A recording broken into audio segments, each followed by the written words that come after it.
Olá a todos e todas, vamos aqui para mais uma aula de econometria. Hoje vamos tratar primeiramente das questões dos conceitos matemáticos por detrás da econometria. Basicamente, vamos começar aqui com o polinômio de Taylor. O polinômio de Taylor temos aqui uma função f de x, que é essa função verde, e temos uma função t de x, que é essa reta aqui com inclinação constante. Essa reta nós já conhecemos desde o início, ela é uma reta linear nos parâmetros e linear nas variáveis, né? E essa reta f de x é uma reta linear, porém não linear nas variáveis. E essa reta t de x, ela tangencia f de x neste ponto que é o x0. E neste ponto que é o ponto x0, f de x0 é igual a t de x0, né? Que é um ponto em comum que temos entre f de x e t de x. Se definirmos t de x, aí temos que recorrer e demonstrar a segunda teoria lá de Taylor.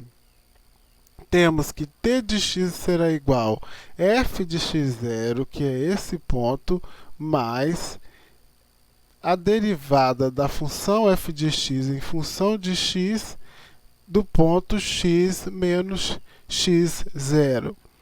Essa derivada de f de x em função de x será o que? Será a angulação da reta, né?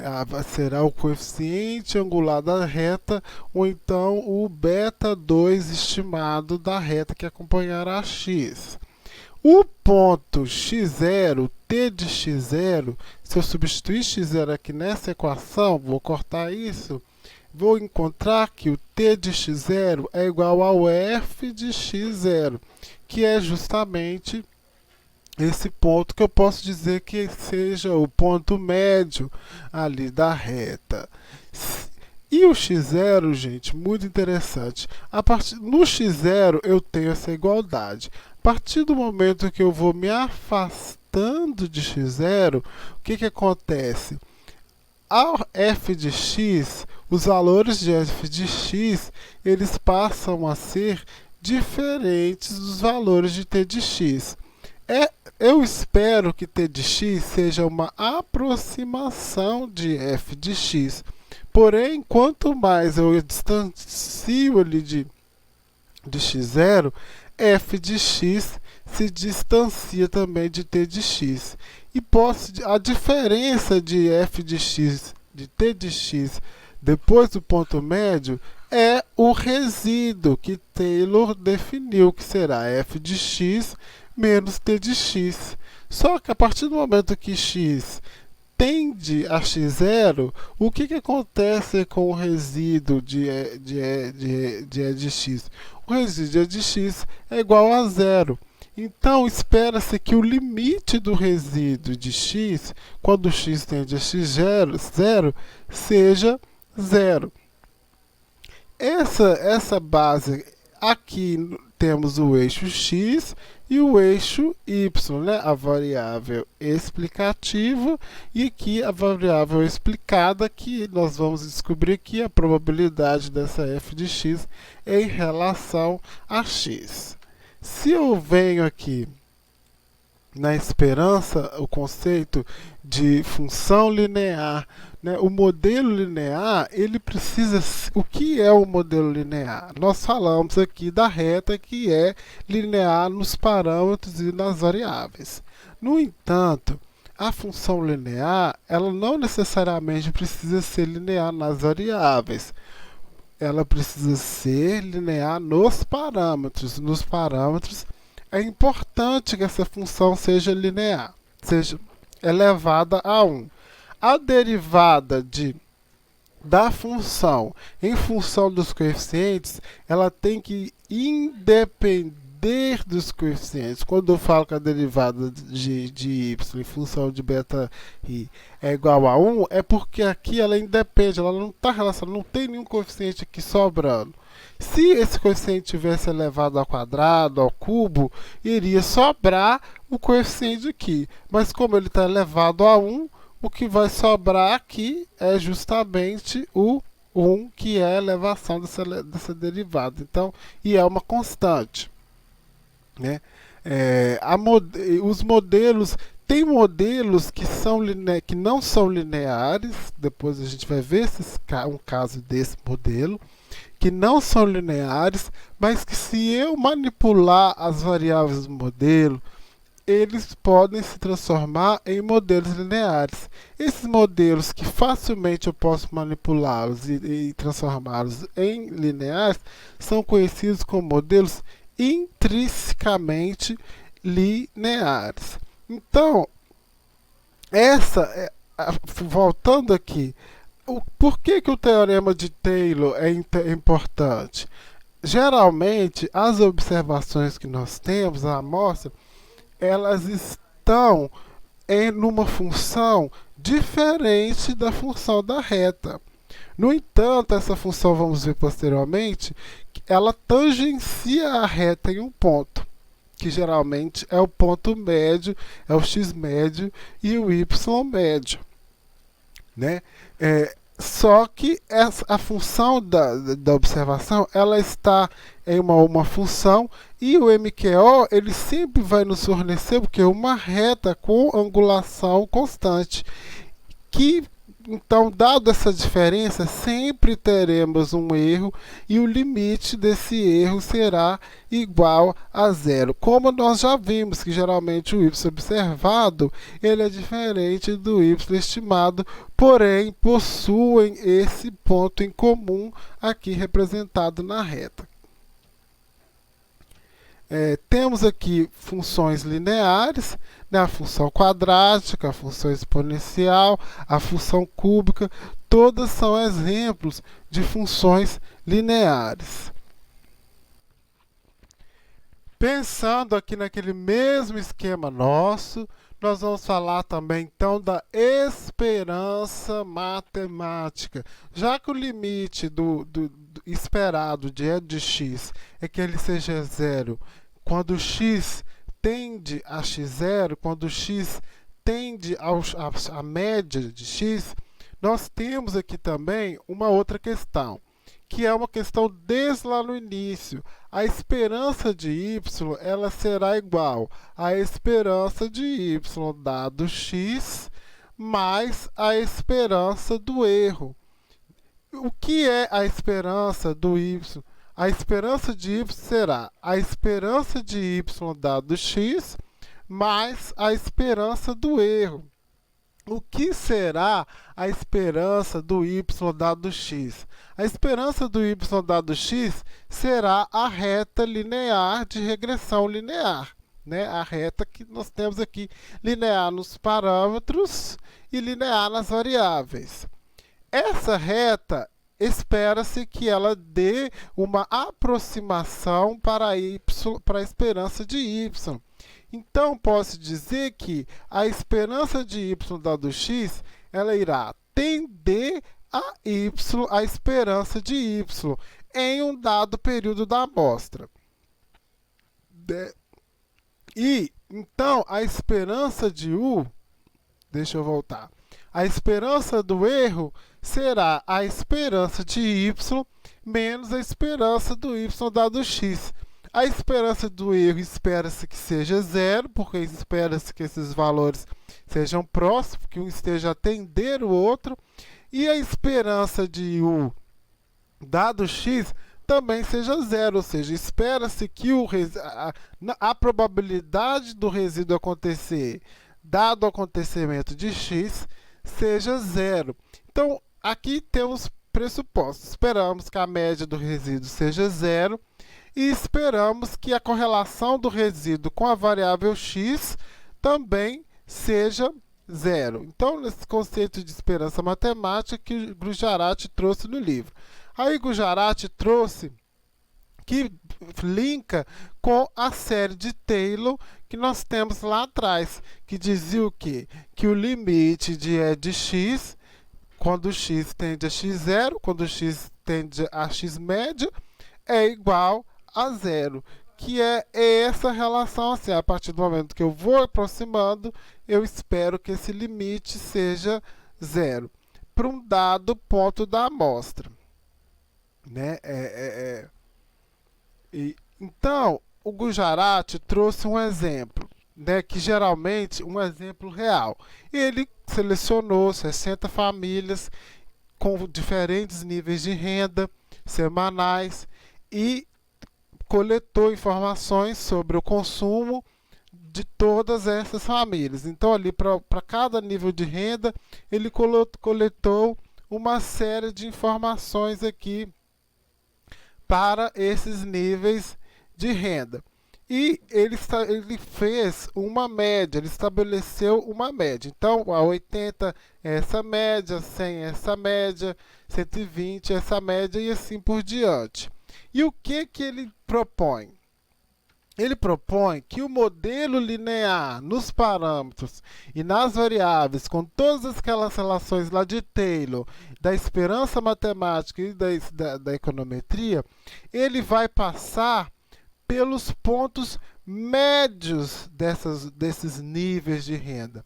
Né? Essas médias que nós encontramos aqui são os pontos que espera-se que a reta MQO vai passar no gráfico. Então, o MQO espera-se que ele dê a média condicional de cada ponto aqui que a reta vai passando. E essa média, ela é o quê?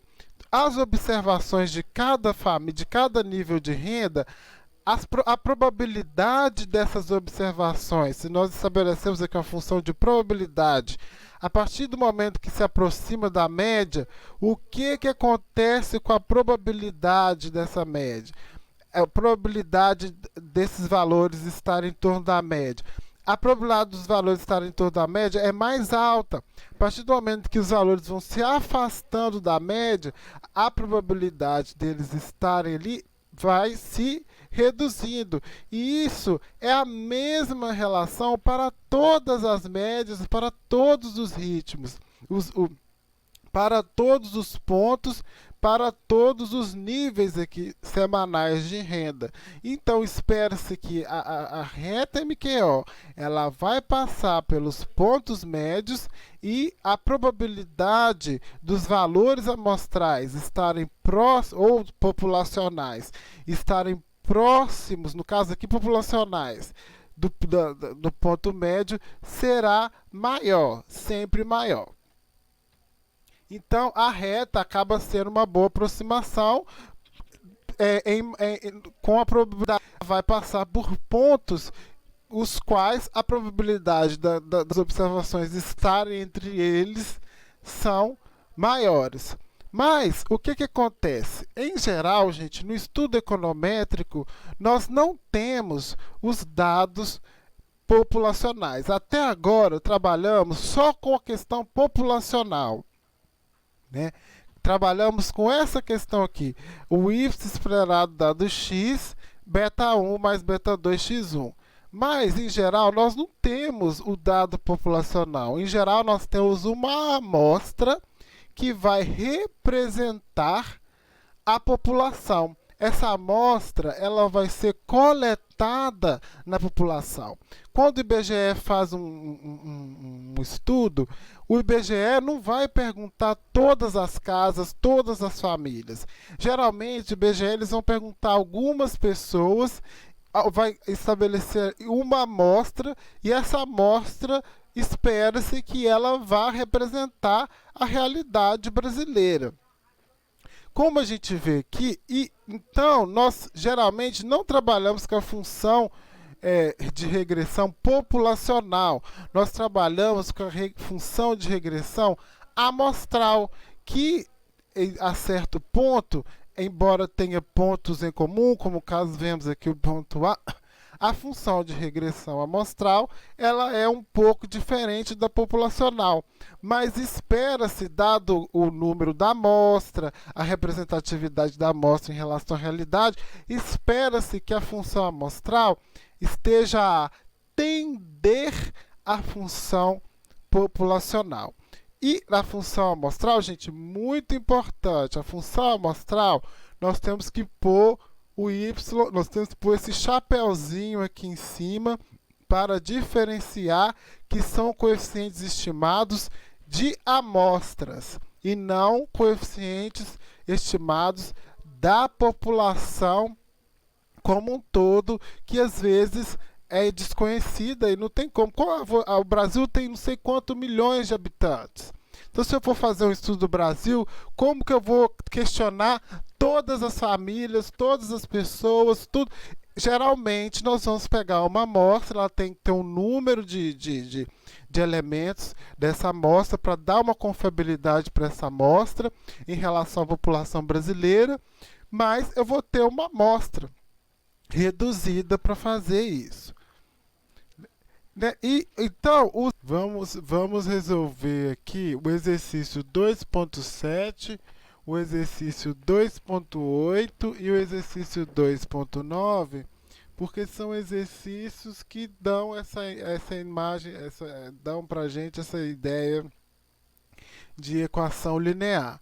Os outros exercícios são fáceis de lidar, não precisa de muita análise. Então nós vamos trabalhar agora aqui com o exercício 2.7, o 2.8 e o 2.9. Né? O exercício do capítulo 2 do livro do Gujarati. O exercício 2.7, letra A, ele pergunta se é possível linearizar, se as funções são lineares, né? E se dá para a gente fazer ali algum procedimento nessas funções para que elas se transformem em funções lineares. Vai ficar aqui o exercício. Então temos primeiro aqui uma função y igual a uma função exponencial. A função está aqui no expoente de e, né? E como que nós vamos fazer para poder transformar isso numa função linear? Um recurso que temos é o ln. A função ln, o que ela faz? O ln, ele é o log na base e de um determinado número. No caso aqui é o log de y na base e. É conhecido como logaritmo neperiano. Então ele chama ln. E esse log, o que ele faz? Ele tem propriedades muito interessantes. Quando eu falo ln de y, sendo y isso daqui, eu estou falando log de e elevado isso aqui na base e. Quando isso acontece, o que acontece com isso aqui?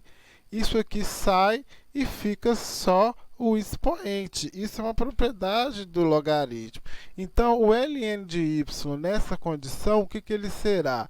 Beta 1 mais beta 2x mais 1. Esse recurso é um recurso muito utilizado quando eu tenho dados que estão dispersos numa função exponencial, mas eu quero trabalhar com o MQO, que é uma reta linear nos parâmetros e nas variáveis.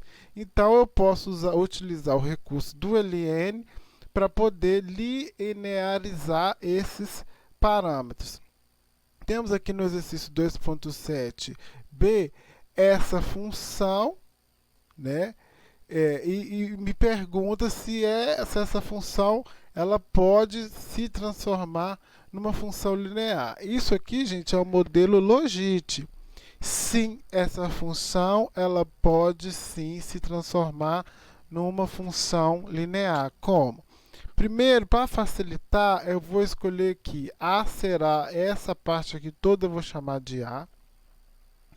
Então a minha função vai ficar y igual a 1 sobre u mais a, que vai ser essa, eu simplesmente substituo isso aqui por a.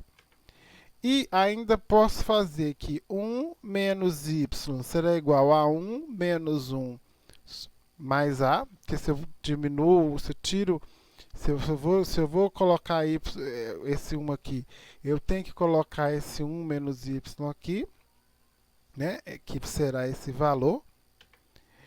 Aqui, 1 menos y, fazendo a conta, multiplicando esse 1 mais A aqui, vai ser 1 menos 1 mais A, cortando esse 1 com esse 1, 1 menos y será A sobre 1 mais A. Simples assim, né? Se eu divido isso tudo por y, sendo y isso daqui, o que, que vai acontecer? É como se esse y, esse 1 sobre 1 menos a estivesse aqui embaixo, eu multiplico, conservo o primeiro, multiplico pelo inverso do segundo. E o que, que isso acontece? Corto esse com esse, 1 menos y sobre y será igual a A.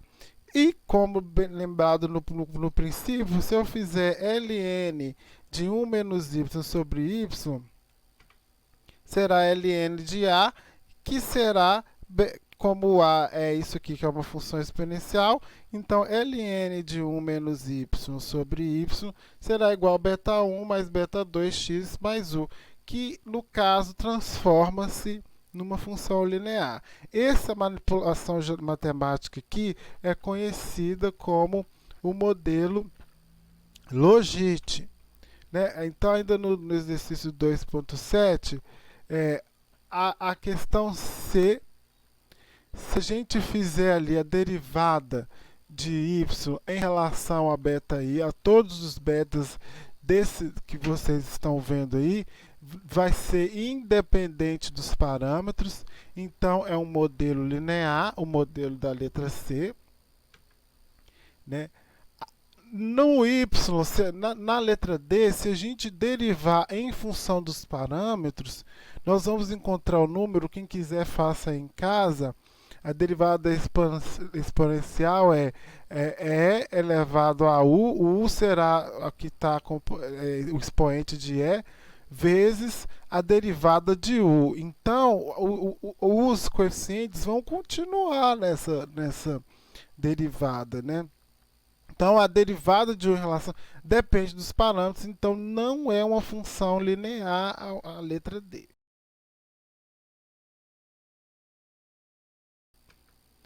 No exercício 2.8, a gente tem essa letra D do exercício 2.7 e precisamos calcular se ele fala que se o coeficiente beta 2 for, né, 0,8, que é esse beta 2 que acompanha aqui, for 0,8, se esse modelo torna-se linear. Então, já está aqui tentando testar a hipótese de que o modelo é intrinsecamente linear, que é aquela história que a gente falou lá no início, que se manipular o modelo torna-se linear. Então, se eu chamar de A essa variável aqui, que é uma variável vou criar essa variável, que é a variável A, que é uma variável facilmente calculada. Olha o que acontece, como que o modelo vira. O modelo vira esse modelo aqui, né? E se eu manipular mais ainda, vira esse modelo, eu apenas tirei aqui do negócio, e se eu juntar beta 1, vira esse modelo aqui, né? E vamos derivar em função de beta 1 e em função de 0,75, como 0,75 agora é um coeficiente aqui também, né? Vamos derivar em função dos coeficientes? Olha, derivando em função de beta 1, dá 1 menos A, que independe de beta 1. 1 menos A não depende de beta 1. Então, independe dos parâmetros. Então, é o modelo em relação a beta 1 linear. Em relação a 0,75, se eu derivo em função de 0,75, também dá A. Né? Se eu derivo em função de 0,75, dá A, que é a variável. Então, e como A passou a ser uma variável, em relação a 0,75, agora chamando beta 2 0,75, ele será independente dos parâmetros. Então, a partir do momento que eu faço essa manipulação, o modelo torna-se independente dos parâmetros, portanto, trata-se de um modelo intrinsecamente linear. Que aí é o que... O exercício 2.9 vai aparecer aí para nós, que é basicamente esse exercício aqui, que y é igual a 1 sobre beta 1 mais beta 2x, né? Então, 1 sobre y vai ser igual a eu apenas inverti. Se eu inverto aqui, eu tenho que inverter aqui, né? Então, linearizamos esse modelo. No 2.9 vai aparecer aqui o exercício 2.9 e o objetivo aqui no exercício 2.9 é linearizar esses modelos matemáticos. Como que será feito isso? A letra A, apenas invertemos aqui o y, como está 1 sobre beta 1 mais beta 2x, vamos inverter o y. Se invertemos aqui, temos que inverter aqui. E se eu trabalhar nessa proporção 1 sobre y, temos um modelo linear. Aqui, olhando aqui, não trata-se de um modelo linear ainda, mas se eu fizer essa manipulação, dividir y por x, olha o que acontece. Fica próximo desse modelo aqui, né? E agora, se eu inverter e inverter aqui,